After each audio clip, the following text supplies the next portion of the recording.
잠깐, 이 문장을 읽어보세요, 여보. 나 먼저 가면 어떡하려고. 이 말을 들어본 적 있으세요? 아니면 이 말을 한 적 있으세요? 농담처럼 던졌던 그 말이 어느 날 현실이 됩니다. 한국 통계를 보면 현재 60세 이상 여성 중 절반 가까이가 혼자 삽니다. 사별이 가장 큰 이유입니다. 남성보다 평균 6년을 더 사는 여성은 통계적으로 남편보다 오래 살 가능성이 훨씬 높습니다. 그 말은 곧 수많은 아내들이 언젠가 반드시 마주하게 될 그날이 있다는 뜻입니다. 그런데 아무도 그 이후를 제대로 얘기해주지 않습니다. 남편이 떠난 다음 날 아침, 아내는 어떻게 눈을 뜰까요? 그 이후의 하루하루는 어떻게 흘러갈까요? 무너지는 건 어디서부터일까요? 그리고 어떻게 다시 일어날 수 있을까요? 오늘 이 영상은 그 이야기입니다. 화려하지 않습니다. 꾸미지 않았습니다. 그냥 살아낸 사람들의 진짜 이야기입니다. 끝까지 봐주세요. 서울 마포구에 사는 오순자 씨. 올해 71입니다. 남편은 3년 전 심근경색으로 갑자기 세상을 떠났습니다. 평소 건강하던 사람이었습니다. 전날 밤까지 같이 TV를 봤습니다. 남편이 먼저 잠자리에 들었고 오순자 씨는 설거지를 하고 들어왔습니다. 다음 날 아침 남편이 일어나지 않았습니다. 처음엔 늦잠 자나 보다 했어요. 우리 양반이 요즘 피곤하다고 했으니까. 근데 흔들어도 안 일어나는 거예요. 그때서야 이상한 걸 알았죠. 119가 왔고 병원으로 갔고 의사가 말했습니다. 오순자 씨는 그 말을 듣고도 한참을 이해하지 못했다고 합니다. 선생님이 설명을 하시는데 무슨 말인지 들어오지를 않았어요. 그냥 남편 얼굴만 봤어요. 자는 것 같았거든요. 이 사람이 왜 안 일어나지? 하고 장례를 치렀습니다. 사람들이 왔다 갔습니다. 그리고 집으로 돌아왔습니다. 집에 들어왔는데 남편 슬리퍼가 현관에 있었어요. 신발장 앞에. 그걸 보는 순간에 그제야 실감이 났어요. 아, 이 사람이 다시는 이 슬리퍼를 신지 않겠구나. 그날 밤 오순자 씨는 남편 베개를 껴안고 잠들었다고 합니다. 그 베개에서 남편 냄새가 났습니다. 그리고 그 냄새가 사라지는 게 너무 무서워서 한동안 베개 커버를 빨지 못했다고 했습니다. 이 이야기가 낯설지 않으신가요? 남편을 먼저 보낸 여성들을 인터뷰하면서 저는 한 가지 공통점을 발견했습니다. 그들 대부분이 처음 한 달을 이렇게 표현했습니다. 꿈인 것 같았다. 멍했다. 울지도 못했다. 심리학에서는 이것을 충격 반응이라고 부릅니다. 상실이 너무 갑작스럽거나 클 때 뇌가 감정 처리를 일시적으로 차단합니다. 일종의 정신적 안전장치입니다. 그런데 그 차단이 풀리는 순간이 옵니다. 대부분 아주 사소한 순간에 슬리퍼, 베개 냄새, 밥상에 놓인 2개의 숟가락 중 하나. 그 작고 일상적인 것들이 방아쇠가 됩니다. 남편이 떠나고 나서 아내들이 가장 먼저 마주하는 것은 슬픔만이 아닙니다. 처리해야 할 일들이 밀려옵니다.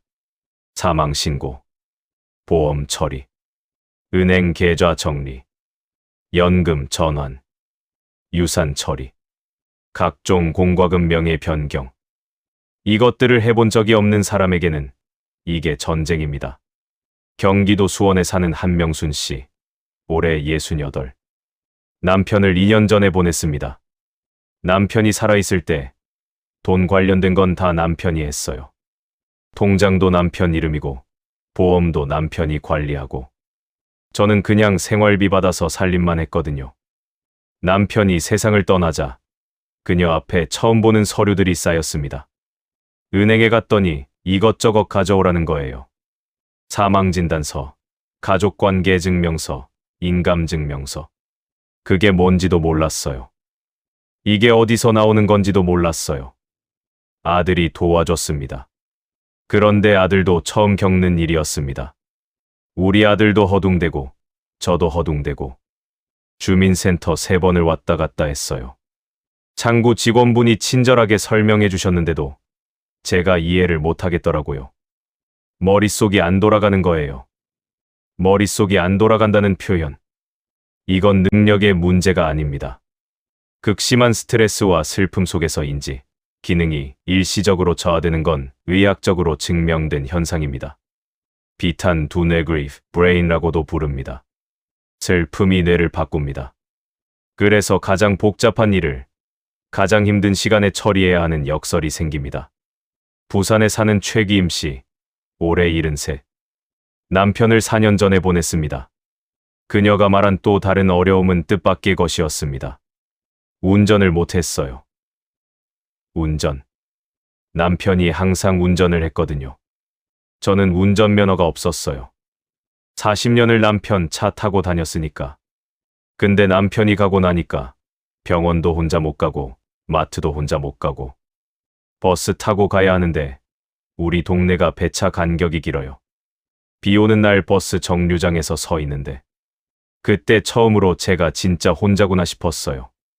비 오는 날 버스 정류장. 남편이 있었다면 당연히 차를 가지고 왔을 그 상황에서 처음으로 혼자라는 현실이 온몸으로 느껴진 겁니다. 그녀는 그 이후 운전을 배웠습니다. 69살에 3번을 떨어지고 4번째에 붙었습니다. 사람들이 말렸어요. 이 나이에 무슨 운전이냐고. 근데 저는 이렇게 생각했어요. 남편 없이도 내가 다닐 수 있어야 한다고. 그게 자존심이었어요. 남편을 보낸 첫 한 달. 그 시간을 어떻게 버텼냐고 물으면 대부분의 여성들이 비슷하게 말합니다. 몸이 알아서 움직였어요. 아침에 눈을 뜹니다. 화장실에 갑니다. 밥을 차립니다. 설거지를 합니다. 청소를 합니다. 몸이 수십 년의 습관대로 움직입니다. 머리는 텅 비어 있는데 손은 알아서 움직입니다. 그게 오히려 무서웠어요.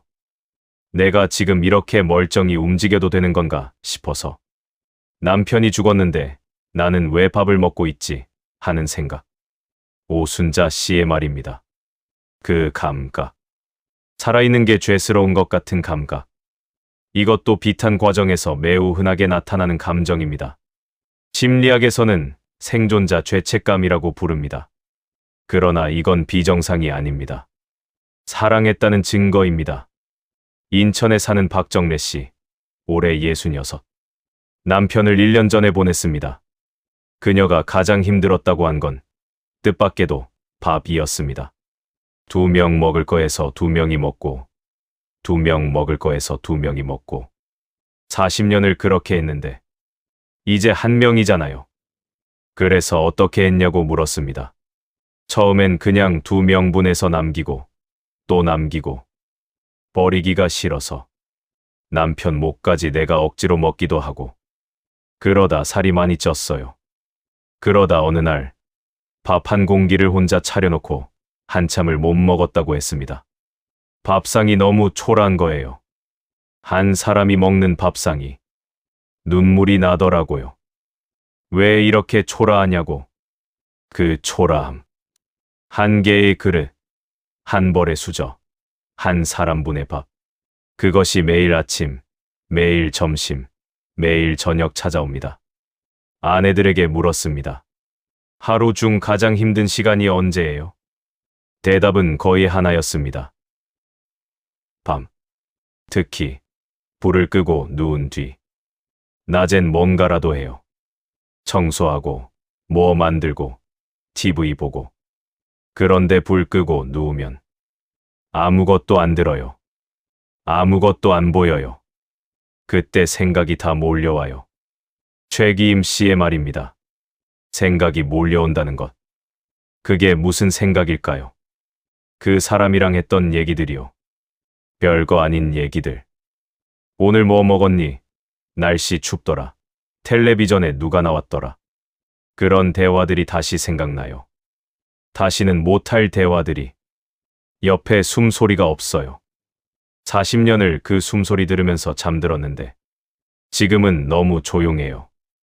그 조용함이 너무 크게 느껴져요. 한명순 씨는 이렇게 말했습니다. 잠이 안 와서 수면제를 먹었어요. 처음엔 반알, 그 다음엔 한 알. 그게 습관이 될까봐 무서운데 안 먹으면 못 자겠는 거예요. 그러다 아들한테 들켜서 혼났어요. 잠, 밤, 고요함. 이것이 사별 후 여성들이 가장 많이 호소하는 어려움 중 하나입니다. 낮에 바쁨으로 버텨내다가 밤이 되면 모든 방어막이 무너지는 겁니다. 그런데 이 밤을 이겨내는 방법을 찾은 분들도 있었습니다. 오순자 씨는 잠들기 전에 남편에게 일기를 씁니다. 당신한테 편지를 써요. 오늘 뭘 먹었고, 누구를 만났고, 오늘 날씨가 어땠고, 그러면 마치 오늘 하루를 같이 보낸 것 같아요. 당신한테 얘기해 준 것 같아요. 처음엔 아이들이 걱정할까봐 아무한테도 말 안 했다고 합니다. 근데 어느 날 딸이 우연히 봤어요. 그러더니 자기도 엄마 아빠한테 쓴다고, 같이 써도 되냐고. 그때 좀 울었어요. 일기 한 권이 엄마와 딸을 이어줬습니다. 그리고 둘 다 남편이자 아버지와 여전히 이어줬습니다. 처음 석 달은 딸이 매일 왔어요. 박정래 씨의 말입니다. 매일 와서 밥도 해주고 청소도 해주고. 근데 딸도 직장 다니고 애들 있잖아요. 그게 너무 힘들어 보이는 거예요. 얼굴이 점점 까매지고 눈밑이 시커매지고. 그래서 어떻게 했냐고요. 제가 딸한테 이제 오지 말라고 했어요. 나 괜찮다고. 안 괜찮은데 괜찮다고 했어요. 왜요? 딸이 더 걱정됐으니까요. 남편 잃은 것도 힘든데 딸까지 망가지면 안 되잖아요. 내 가슴은 내가 안고 가야지. 이 말을 들었을 때 저는 한참 말을 못했습니다. 내 가슴은 내가 안고 가야지. 이 문장 안에 얼마나 많은 것이 담겨 있는지. 그런데 또 반대의 경우도 있었습니다. 대구에 사는 임선미 씨. 올해 69. 남편을 2년 전에 보냈습니다. 아들이 저한테 화를 냈어요. 화를요. 아버지 돌아가시고 제가 아무것도 안 했거든요. 밥도 안 먹고 씻지도 않고 그냥 방에만 있었어요. 그러다 아들이 와서 보더니 어머니 이러시면 안 된다고 아버지가 이걸 원하시겠냐고 소리를 질렀어요. 어떻게 느꼈나요? 처음엔 서운했어요. 내가 얼마나 힘든데. 근데 생각해보니까 아들도 아버지 잃어서 힘들잖아요. 그 아이도 울고 싶었을 텐데 저 보면서 억지로 참고 있던 거잖아요. 임선미 씨는 그 이후 억지로라도 씻고 억지로라도 밥을 먹기 시작했습니다. 아들이 소리를 질러서 살았어요. 그 소리 덕분에. 자식들은 그렇습니다. 때로는 너무 잘해줘서 미안하고, 때로는 너무 힘들어 보여서 안쓰럽고, 때로는 야단을 쳐서 고맙습니다. 그 모든 관계가 상실 이후에 새롭게 재편됩니다. 그런데 한 가지, 전문가들이 공통적으로 강조하는 것이 있습니다. 자녀에게 지나치게 의존하지 말 것. 자식한테 기대면 처음엔 좋아요. 그런데 그게 오래되면 자식도 지치고 본인도 자식한테 죄책감 생기고 관계가 어그러져요. 그리고 가장 중요한 건 자식은 결국 자기 삶이 있어요. 당신의 삶을 대신 살아줄 수 없어요. 경기도에서 노인 심리 상담을 하는 상담사의 말입니다. 자식은 버팀목이 될 수 있습니다. 그러나 인생 전체를 기댈 기둥이 되기는 어렵습니다. 그렇다면 기둥은 어디서 찾아야 할까요? 한명순 씨는 남편을 보내고 1년 후 처음으로 혼자 여행을 갔습니다. 강원도 속초였습니다. 딸이 같이 가자고 했는데 제가 혼자 가고 싶었어요. 한 번은 혼자 가봐야 할 것 같았어요. 무서웠냐고요? 무섭죠. 식당에 혼자 들어가는 것도 무섭고 바다 앞에 혼자 앉아 있는 것도 어색하고. 근데 그 어색함을 버텼어요. 바다 앞에 혼자 앉아서 뭘 했냐고요? 울었어요. 한참을. 파도 소리가 커서 아무도 못 들었을 거예요. 그리고요? 울고 나니까 배가 고프더라고요. 가자미구이 먹었어요. 맛있었어요. 그녀는 웃으며 말했습니다. 울고 나니까 배가 고프더라고요. 그 문장이 어쩌면 삶의 진짜 모습인지도 모릅니다. 슬픔과 허기는 같이 옵니다. 그리고 먹어야 삽니다. 최기임 씨는 남편을 보낸 후 난생 처음 혼자 영화관에 갔습니다. 평생 영화관을 남편이랑만 갔어요. 혼자 가는 게 이상한 것 같아서. 근데 어느 날 보고 싶은 영화가 있는 거예요. 같이 갈 사람이 없잖아요. 그냥 갔어요. 혼자 팝콘 사서, 혼자 들어가서, 혼자 봤습니다. 영화 보다가 울었어요. 영화가 슬픈 게 아니라 갑자기 남편 생각이 나서 이 영화 남편이랑 같이 봤으면 어땠을까 하고. 그런데 그 다음에 뭔가가 바뀌었다고 합니다. 다음 주에 또 갔어요. 혼자. 그 다음 주에도. 지금은 혼자 영화 보는 게 괜찮아졌어요. 내가 보고 싶은 거 내 마음대로 골라서 볼 수 있잖아요. 혼자이기 때문에 할 수 없는 것. 그리고 혼자이기 때문에 할 수 있는 것. 그 경계를 조금씩 발견해가는 것. 그게 혼자가 되는 연습입니다. 이 챕터는 좀 현실적인 이야기입니다. 그러나 반드시 해야 합니다. 남편을 보낸 아내들 앞에는 슬픔만큼이나 냉혹한 현실이 기다립니다. 돈 문제입니다. 남편 월급이 들어오던 통장이 있었어요. 그게 갑자기 안 들어오는 거예요. 임선미 씨의 말입니다. 남편 연금이 있었는데 남편이 죽으면 그게 절반으로 줄어요. 그걸 몰랐어요. 아무도 얘기 안 해줬어요. 국민연금의 경우 배우자 사망 시 유족연금으로 전환되는데 이 금액은 본래 연금의 60% 수준입니다. 공무원 연금도 마찬가지입니다. 한 달 생활비가 갑자기 확 줄어드는 겁니다. 게다가 혼자 사는 노인의 생활비가 꼭 반으로 줄지는 않습니다. 공과금도 나오고 의료비도 나오고 식비도 혼자 산다고 크게 줄지 않습니다. 처음 6개월은 저도 모르게 썼어요. 줄어든 수입에 맞게 살아야 하는데 몸이 예전 생활에 맞춰져 있으니까. 그러다 통장이 마이너스가 됐어요. 이걸 어떻게 해결했냐고요. 딸이 옆에서 가계부 써주면서 같이 정리했어요. 이건 끊어라. 이건 줄여라. 부끄러웠지만 해야 했어요.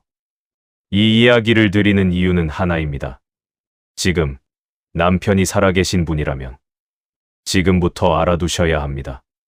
우리 집 수입이 어디서 오는지, 남편이 없어지면 얼마가 남는지, 어떤 보험이 있는지, 통장이 몇 개인지. 이건 불길한 이야기가 아닙니다. 이건 살아가기 위한 이야기입니다. 경기도 성남에 사는 황인숙 씨, 올해 70. 남편을 5년 전에 보냈습니다. 그녀는 남편이 살아있을 때 남편에게 졸라서 재무 교육을 받았습니다. 남편이 은퇴하고 나서 제가 억지로 같이 은행 갔어요. 이 통장은 뭐고, 저 통장은 뭐고, 다 가르쳐 달라고. 남편이 귀찮아했는데 그래도 했어요. 덕분에 남편이 세상을 떠난 후 재정 정리가 비교적 수월했다고 합니다. 그게 얼마나 다행인지 몰라요. 그게 없었으면 진짜 막막했을 거예요. 그리고 이런 말을 덧붙였습니다. 지금 이 영상 보시는 분들, 지금 당장 남편한테 물어보세요. 우리 집 돈이 어디 있냐고. 귀찮아해도 물어보세요. 나중에 내가 혼자 알아야 할 수도 있으니까. 이제 다른 이야기를 해드릴게요. 상실 이후에 뜻밖의 피어난 것들의 이야기입니다. 오순자 씨는 남편을 보낸 후 처음으로 자기 이름으로 뭔가를 했습니다. 남편이 살아있을 때는 뭘 하든 같이 했어요. 여행도 남편이랑, 모임도 남편이라. 제 이름으로 뭔가를 한다는 게 없었어요. 그런데 1년 후 복지관에서 사진 강좌를 열었습니다. 그녀는 등록했습니다. 카메라는 남편 거였어요. 남편이 사진 찍는 걸 좋아해서 비싼 카메라가 있었는데 남편 가고 나서 그냥 장롱 속에 있었어요. 그걸 꺼냈어요. 처음엔 어색했습니다. 기계 조작도 서툴렀습니다. 그런데 렌즈로 세상을 보는 게 달라요. 그냥 눈으로 볼 때는 그냥 지나치는 것들이 렌즈로 보면 다르게 보여요. 꽃 한 송이도, 길가의 고양이도, 지금 그녀의 폰에는 수천 장의 사진이 있습니다. 남편과의 사진도 있고, 혼자 찍은 사진도 있고, 새롭게 사귄 사진, 동호회 친구들과의 사진도 있습니다. 남편이 좋아하던 카메라로 남편이 보지 못한 세상을 찍는 거예요. 이걸 어떻게 설명해야 할지 모르겠는데 슬프면서도 뭔가 이어진 것 같아요. 황인숙 씨는 남편을 보낸 후 봉사활동을 시작했습니다. 독거노인 도시락 배달입니다. 처음엔 그냥 시간이 너무 많아서 시작했어요. 근데 다녀보니까 저보다 더 힘드신 분들이 많은 거예요. 아무도 없는 분들. 자식도 없고 찾아오는 사람도 없고 그분들을 보면서 황인숙 씨는 생각이 바뀌었다고 합니다. 내가 힘들다고만 생각했는데 나는 그래도 전화할 아들이 있고 딸이 있고 그것만 해도 감사한 거더라고요. 지금 그녀는 일주일에 3번 도시락을 배달합니다. 도시락 드리고 오는 길에 기분이 달라요. 내가 뭔가 쓸모 있는 사람이다 하는 느낌. 그게 남편 없이도 하루를 버티게 해요. 임선미 씨는 아들 소리에 일어난 후 문화센터에 등록했습니다. 저의 강좌였습니다. 평생 해보고 싶었는데 남편이 그런 거 관심 없어서 못했어요. 이제 혼자니까 내가 하고 싶은 거 했어요. 지금 그녀는 서예로 쓴 시를 액자에 넣어 거실에 걸어뒀습니다. 윤동주 시요. 서시. 남편이 좋아하던 시예요. 죽는 날까지 하늘을 우러러 한 점 부끄럼 없기를. 그거 쓰면서 얼마나 울었는지 몰라요. 그리고 덧붙였습니다. 근데 울고 나서 뭔가 홀가분했어요. 그 사람이 좋아하던 글귀를 내 손으로 쓰는 거잖아요. 이게 추모인 것 같았어요. 내 방식에. 전문가들에게 물었습니다. 사별 후 여성들의 회복, 어떻게 이루어지나요? 대부분의 답이 비슷했습니다. 회복은 슬픔이 없어지는 게 아닙니다. 슬픔과 함께 살아가는 법을 배우는 겁니다. 이 말이 처음엔 이해가 안 될 수 있습니다. 슬픔이 없어져야 회복 아닌가요? 아닙니다. 사랑한 사람의 빈자리는 완전히 채워지지 않습니다. 그리고 채워져서도 안 됩니다.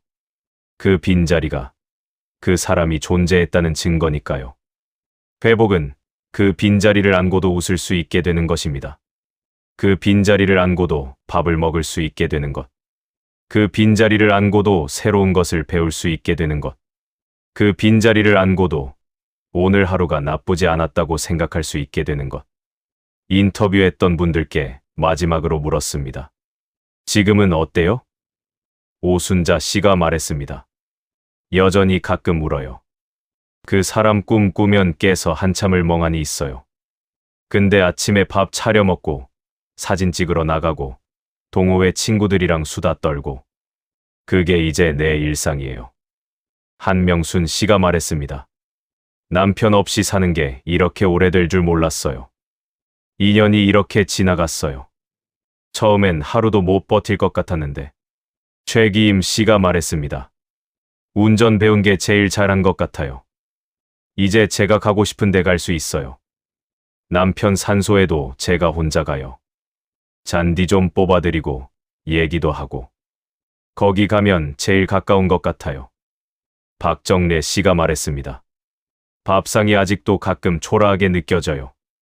근데 이제는 맛있는 걸로 채워요. 내가 좋아하는 것들로. 남편은 생선 싫어했거든요. 이제 생선 실컷 먹어요. 그 말에 웃음이 나왔습니다. 슬픔과 생선구이가 같은 문장 안에 있을 수 있다는 것. 그게 진짜 삶입니다. 임선미 씨가 마지막으로 한 말이 오래 남았습니다. 남편이 먼저 가서 처음엔 원망했어요. 왜 나를 혼자 두고 갔냐고. 근데 이제는 이렇게 생각해요. 그 사람이 먼저 간 게 다행일 수도 있다고. 다행이요. 내가 먼저 갔으면 우리 남편이 이걸 버텼을까요?